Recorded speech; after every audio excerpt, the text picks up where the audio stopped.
Supreme court के इमरान खान को रिहा करने के हुक्म के बाद हालात कशीदा हो गए। वकला दरवाजे तोड़कर जेलों में दाखिल इमरान खान को रिहा करो। सुप्रीम कोर्ट ने इमरान खान को मासूम करार दे दिया।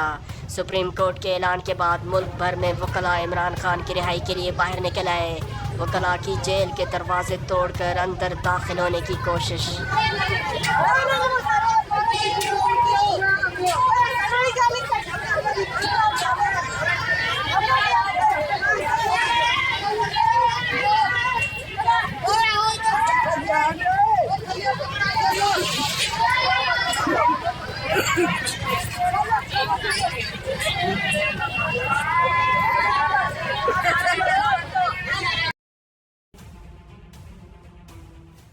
Breaking news. लाहौर हाईकोर्ट ने शेर अफजल मरवत की नज़रबंदी को कालादम करार दे दिया और शेर अफजल मरवत को रहा करने के अहकामात जारी कर दिए, जिसके बाद बड़ी तादाद में वकला शेर अफजल मरवत की रहाई के अहकामात